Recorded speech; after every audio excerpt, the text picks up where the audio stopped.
Kila anayemshauri atasikiliza ushauri unaompa. Ila mimi ninawashauri wa Tanzania, usikubali kushawishika, usikubali wala hata kidogo kushawishika kushiriki katika haya maandamano. Siku zote muathirika ni yule mja dhaifu. Tunaona katika tarehe 29 kuna watu waliasisi maandamano, walishawishi pakubwa, lakini wakati mabomu wanalia barabarani, marisasi yanalia, watu wanauana, hatukumuona hata mmoja yule mtu. Na nimejitahidi kufuatilia mtandaoni, sijapata kuona kwamba kuna taarifa ya wale watu kwamba walikuwepo katika nchi ya Tanzania. Kwa hiyo nchi jirani hizi vile zinavyopigana, wanapigwa purukushani, njaa nini, Tanzania imetulia.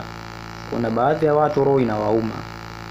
Angalia Gaza watu wanateseka, watoto wanakufa, watoto takriban 600 ni yatima, hawana wazazi.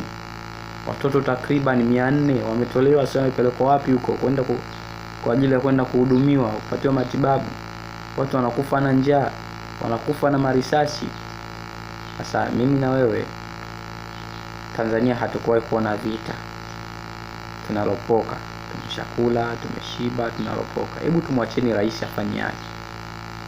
Laiti kama ingelikuwa tunadai haki, tungelitafuta maandamano ya amani hiyo tarehe 29, tungeweka mabango, tusinge choma si masheli si madejani, na tungeweka wazi haki tunayotafuta ni haki aina gani. Haki hiyo haina jina.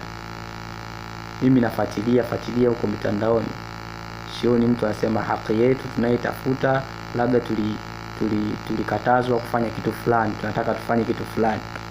Hebu izungumzwe basi hiyo haki, si tufahamu kweli kama ya maandamano watu wanatafuta haki yao, au haya maandamano ndio vile tena kuja kwenye udini na ukabila.